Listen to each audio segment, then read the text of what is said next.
For the headlines, White House says President Trump is empowering agencies to carry out existing immigration laws. New environmental chief Scott Pruitt says U.S. should not have to choose between economy and environment. Protesters rally in the nation's capital for Not My President's Day. New Yorkers join Not My President's Day rallies across the United States. Plus, Phil-Am leaders plan the future of Filipino-American communities in the United States.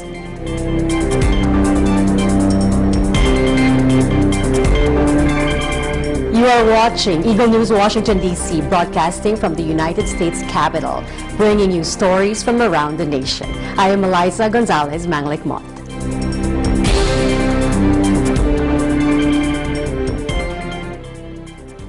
White House spokesman said U.S. President Donald Trump is empowering DHS, or the Department of Homeland Security, to carry out the immigration laws currently on the books during a news conference on Tuesday, which covered a wide array of issues, including the new National Security Advisor and anti-Semitism. Ace Ramirez reports. According to official guidelines released on Tuesday, the Trump administration plans to consider almost all illegal immigrants subject to deportation, but will leave protections in place for immigrants known as dreamers who enter the country illegally as children. The Department of Homeland Security guidance to immigration agents is part of a broader plan for border security and immigration enforcement in executive orders that Trump signed on January 25th. White House spokesman Sean Spicer said the new guidelines will seek to clarify unclear guidelines for ICE, or Immigration Customs Enforcement, and CBP, Customs and Border Protection, laid out during President Barack Obama's term. The president needed to give guidance, especially after what they went through in the last administration. The president wanted to take the shackles off individuals in these agencies and say, you have a mission, there are laws that need to be followed, you should do your mission and follow the law. Spicer also fielded questions about Lieutenant General Herbert Raymond McMaster, the president's choice to serve as his new National Security Advisor, and the latitude he will have to select his own staff. He will have 100%. The president has been very, very clear with that. He is the National Security Advisor, and he will have whatever he needs to implement a successful team. Spicer dismissed suggestions that Vice Admiral Robert Harward turned down an offer for the position due to concerns he wouldn't be able to select his own staff. Earlier in the day, President Donald Trump delivered his first public condemnation of anti-Semitic incidents in the United States, following a new spate of bomb threats to Jewish community centers around the country and vandalism in a Jewish cemetery over the holiday weekend. He was speaking at the end of a tour of the National Museum of African American History and Culture in Washington, which Trump said showed why we have to fight bigotry, intolerance, and hatred in all of its very ugly forms.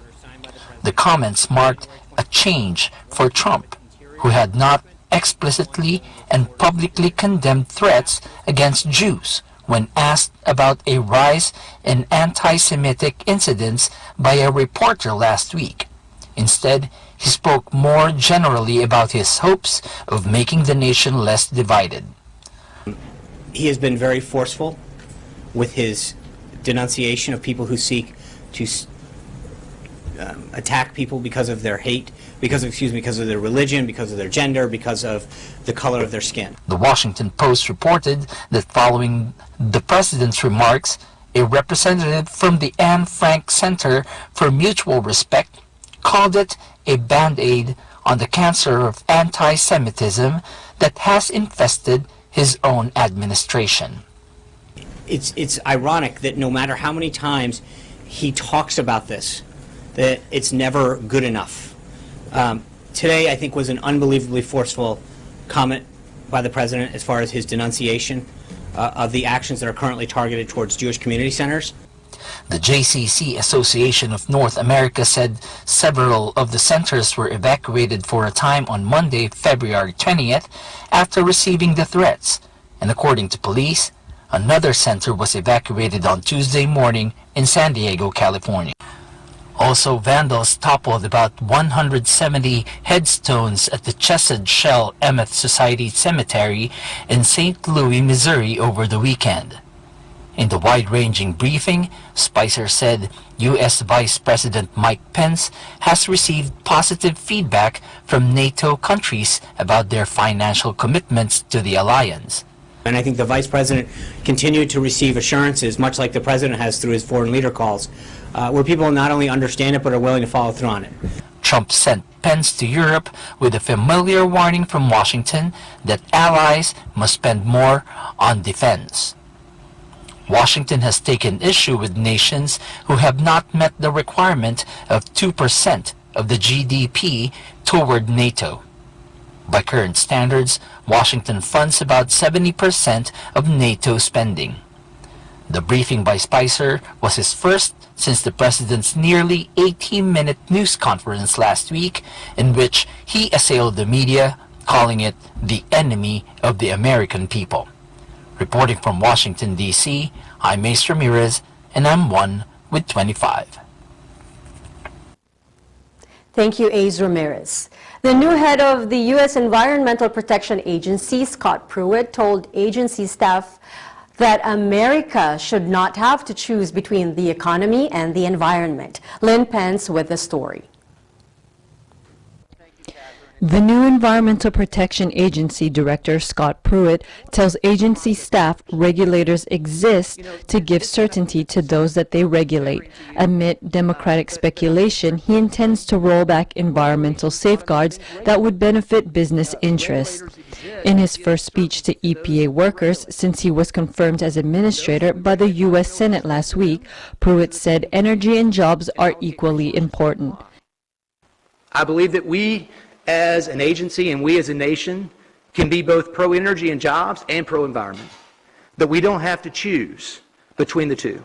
I think our nation has done better than any nation in the world at making sure that we do the job of protecting our natural resources and protecting our environment while also respecting the economic growth.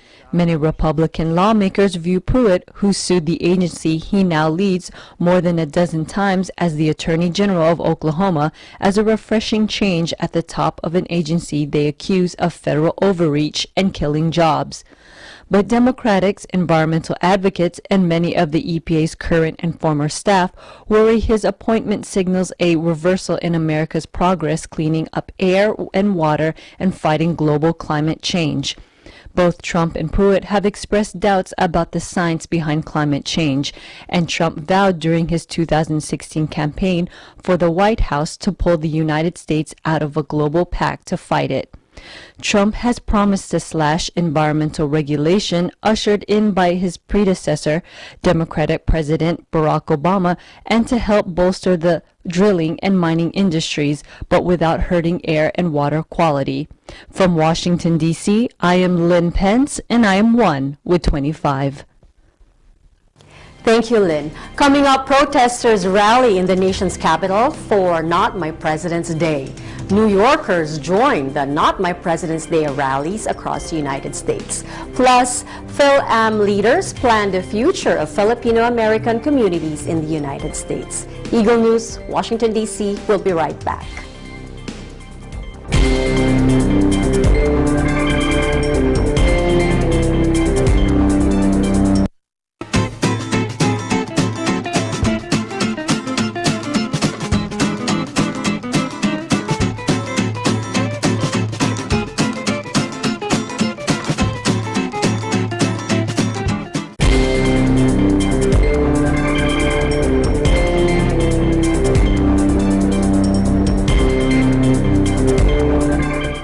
Welcome back. You are watching Eagle News, Washington, D.C. Protesters gather in Washington, D.C. to express their anger over U.S. President Donald Trump's policies in one of several demonstrations across the United States dubbed Not My President's Day. Jeffrey Nolasco reports. Critics of President Donald Trump held signs calling him a mockery and demanding his impeachment as they gathered in the U.S. Capitol on Monday. Hundreds of demonstrators protested against the 45th president in Washington, D.C.'s DuPont Circle on the President's Day holiday. Grassroots activists in dozens of U.S. cities took part in similar Not My President's Day rallies, chanting, "Stand up, fight back." Various speakers addressed the crowd and took aim at everything from Trump's nomination to immigration travel ban. Protester Will Richardson said he is hoping for the best. It's a win-win scenario to me. If there's a successful Trump administration, fantastic. I would be thrilled. That means America will improve. That means the country will do better. Unsuccessful, then hopefully we won't make this mistake again. Demonstrators said they oppose the Trump agenda, including his anti-immigration stance, construction of a wall along the border with Mexico, and repealing Obamacare. Not far from the rally, two bikers brought a Trump flag to meet protesters as they began to march. Are you in America? I think so. You're in D.C. Guess what? He was elected by 31 out of 50 states. Yes, he is your president. You might not like it, but live with it. The protesters marched to the White House carrying signs with slogans such as "Illegitimate," "We are the people," and "Not my values, not my president." A protester named Kathy, who wore a pink wig and cat whiskers, said she also attended the Women's March in January. So our way of life was at stake, and the most incompetent is in the White House. It's just unbelievable to us. And I went out and I voted, and I marched for the pipeline, and I marched for equal rights, and I marched for Planned Parenthood. I've tried to do it all, and here I am on President's Day, marching for all of the U.S. in our life, liberty, and pursuit of happiness. According to organizers, the idea for the President's Day protest originated in Los Angeles, where about 4,300 people had said on Facebook they would attend a City Hall rally, and it spread to other locales via social media. Recent anti-Trump protests have included a general strike on Friday, a day after thousands of immigrants across the United States stayed away from work and school to highlight the contributions of foreign-born residents to the U.S. economy. On Saturday, Trump staged a rally for supporters in Florida at a Melbourne aircraft hangar to attack the media and tout his accomplishments in office. For Eagle News, I am Jeffrey Nolasco, and I am 1 with 25. Thank you, Joffrey. EBC New York takes us to the anti-Trump protest in New York City, where thousands of demonstrators joined dozens of other cities in the Not My President's Day rallies. Joyanne Andres reports. For many Americans, today is President's Day. But this year, things are a little different. New Yorkers here are gathered to protest against Trump's presidency. People of all ages gathered together at Central Park to voice their opinions on the nation's new administration. The people of the nation's melting pot united as one by chanting and spoke through the signs that they had brought along.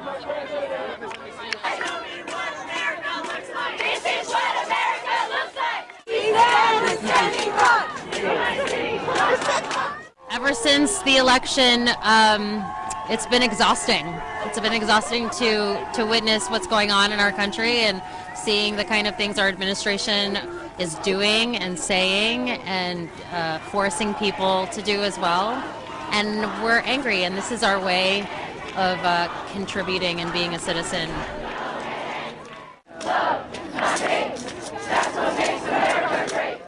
This is what democracy looks like.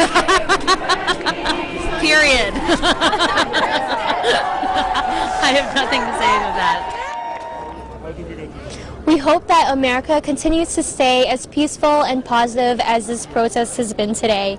Reporting for Eagle News, I am Joyanne Andres, and I am 1 with 25. Thank you, Joyanne. Phil-Am leaders plan the future of Filipino-American communities in the United States. That's next. Eagle News, Washington, D.C. will be right back.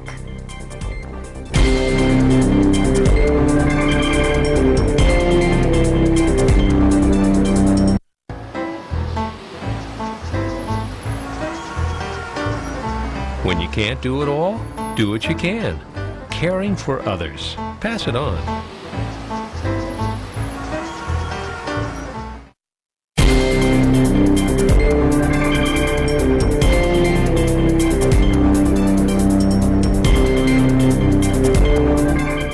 Welcome back. You're watching Eagle News, Washington, D.C. Phil-Am leaders convened for the 3rd Annual Filipino-American Community General Assembly at the Philippine Consulate General in New York City. EBC's Joanne Blanco with the story. Delegates from community organizations gathered here at the Philippine Center for the 3rd Annual Filipino-American Community General Assembly to discuss topics of importance to Filipino Americans and to share ideas on how they can work together to benefit the community as a whole. The concept of the General Assembly, which we started to think about back in 2011, 2012, was really to provide a platform and a venue for all of you to come together. And essentially, this is a platform for community leaders, volunteers, for individuals, for organizations to develop closer linkages and through that develop synergy and greater collaboration, which is why we chose for our theme for this year's edition of the General Assembly, Connecting and Collaborating for Change, resulting in a stronger, more resilient Filipino-American community and a more visible Filipino-American community. A community which the mainstream U.S. society, the policy makers, the decision makers in this country will listen to with greater frequency, with greater regularity, and with greater focus. So that is really our dream for the Filipino-American community. Consul General De Vega recapped the highlights of 2016, such as their flagship projects in culture and arts, economic and political diplomacy, consular services and outreach, and commemorative events such as Filipino Independence Day. 2016 was a full year. 2017 is going to be an even fuller year for all of us. We will continue, of course, with our flagship projects. You see them there on the screen. We will campaign once again for the Philippine-U.S. Friendship Caucus, which is an association of members of the U.S. Senate and the U.S. Congress who support Philippine advocacies and Filipino-American advocacies. And political diplomacy will continue working on the Congressional Gold Medal for Filipino veterans. The bill has finally been passed. It was signed by President Obama. Long drawn-out campaign. Cross-cultural events with other communities. I've been talking to my counterpart, the Consul General of Mexico and also the Consul General of South Korea, of Korea and New York, and we've agreed to hold this year and next year cross-cultural meetups of our community members with their community members. Why Mexico and Korea?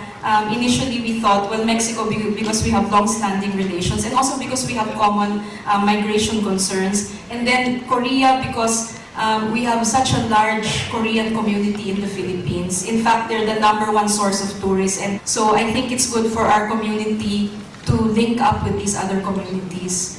Following the keynote address, attendees were updated on the economic state of the Philippines as one of the fastest-growing economies in Asia. And the Philippines continue to capture the confidence of the prime movers of the global business, given our strong performance and growth story of the Philippines. Our story is about resilience amidst external shocks, so typical of what the Filipino is. And yes, indeed, this is a story of sustained economic growth. And you'll see that from 2010 to 2016, it has been consistently a growth record.